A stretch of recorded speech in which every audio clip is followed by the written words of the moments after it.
আমাদের ধরো তোমাদের ১০০ বছর ধরে প্রায় মনসা পুজো হচ্ছে। দেশভাগের আগের থেকে আমার ঠাকুরদাদা বাংলাদেশে এই পুজোটা করতেন কোলাপাড়া এরিয়াতে।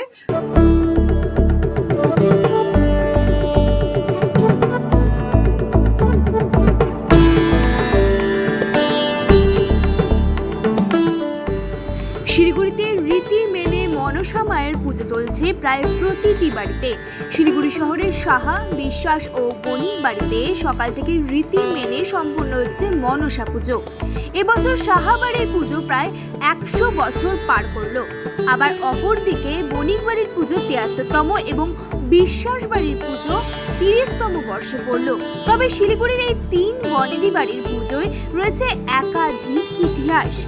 জানা যায় সুভাষপল্লীর সাহাবাড়ির পুজো প্রায় ১০০ বছর পার, এখনো রীতি মেনে হয়ে আসছে তাদের পুজোর আয়োজন। দূর দূরান্ত থেকে ভক্তরা ভিড় জমান তাদের এই পুজোয়। পাশাপাশি পুজোর এই কটা দিন সাহা পরিবার ও একত্রিত হন সকলে। অপরদিকে সুভাষপল্লীর বণিক বাড়ির মনসা পুজোর ইতিহাসও রয়েছে অনেক।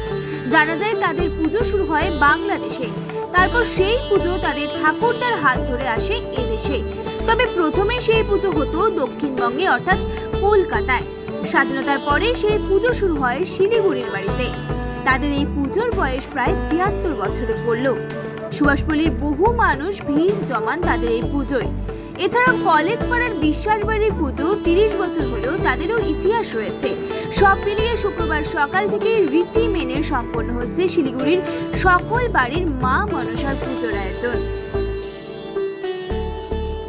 এটা হচ্ছে 73তম বছর। দেশভাগের আগের থেকে আমার ঠাকুরদাদা বাংলাদেশে এই পুজোটা করতেন কোলাপাড়া এরিয়াতে।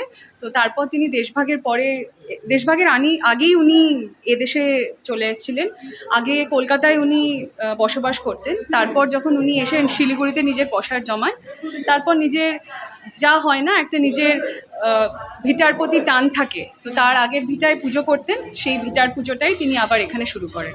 আচ্ছা, কি নিয়মাবলীর সঙ্গে এই মনসা পুজো হয়ে থাকে আপনাদের বাড়ি? আমাদের যেমন গোটা শ্রাবণ মাস ধরে আমাদের মনসামঙ্গল কাব্য পাঠ করা হয়। তো তারপরে গিয়ে শ্রাবণ মাসের শেষ দিন মনসামঙ্গল কাব্য মনসামঙ্গল কাব্য পাঠ করা হয় ১ মাস ধরে। তারপর আমাদের বেহুলা লক্ষিন্দর তাদের নিয়ে জগৎকার মুনি আস্তিকেশ্বর মুনিকে নিয়ে আমাদের মা মনসার পুজো করা হয়। ভোগের কোনো বিশেষত্ব রয়েছে কি? আমরা দেখতে অন্য বিভিন্ন জায়গায় দেখা যাচ্ছে মা মনসার ভোগের নানান রকম বিশেষত্ব। আপনাদের এখানে কোনো বিশেষত্ব? হ্যাঁ, আমাদের সবচেয়ে যেটা বিশেষত্ব বললে মা মনসা আমাদের ফলাহারি। উনি হচ্ছে পদ্মের উপরে বসেন আর উনি ফলাহারি দেবী। কোনো কিছুই রান্না করা জিনিস মা মনসাকে দেওয়া হয় না। দুধ কলাটাই ওনার মেন পুজোর ভোগ। আচ্ছা আচ্ছা। কোনো রান্না করে বস্তু মা মনসাকে দেওয়া হয় না।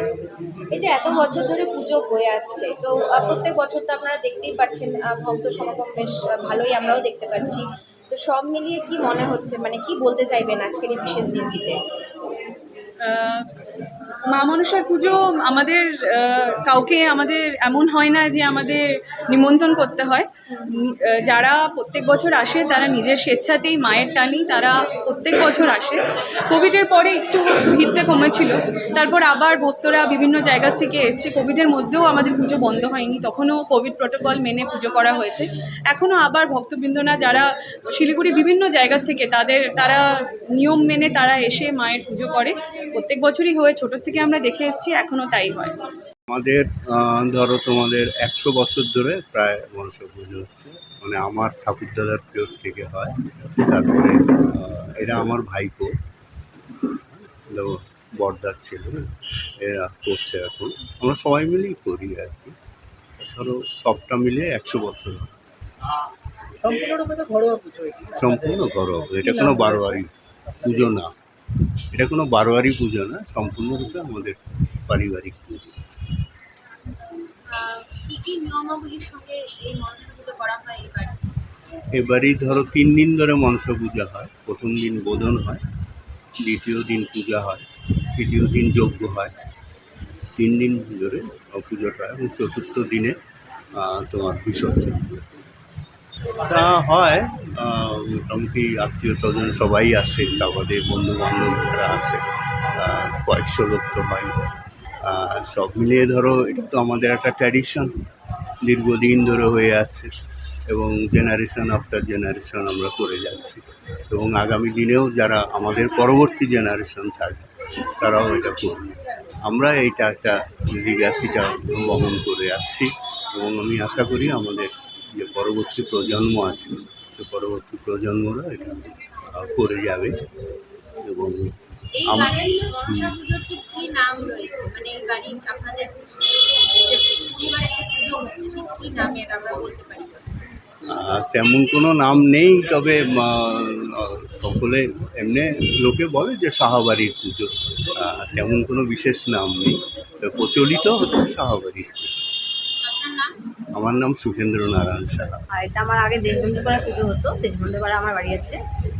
দেশবন্ধু পাড়া থেকে এই বাড়িতে আসার পর আমি এই বাড়িতে। মূলত যে আশেপাশে যারা এখানে রয়েছেন কি নামে পরিচিত আপনাদের এই মানে বিশ্বাস বাড়ি পুজো।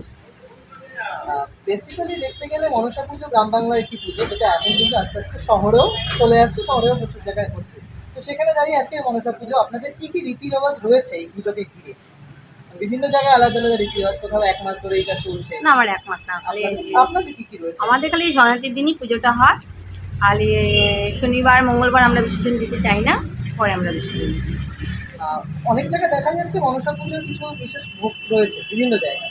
তো আপনাদের কোনো রকম ভোগের হ্যাঁ, আমাদের বিশেষত্ব ভোগ কি হয়। রয়েছে মনসা পুজোয়? খিচুড়ি হয়, লাবড়া হয়, চাটনি হয়, পায়েস হয়, লুচি হয়, সুজি হয়, 5 রকম ভাজা হয়। আশেপাশে থেকে ভক্তদের কতটা আসে, সমাগম থাকে? আসে।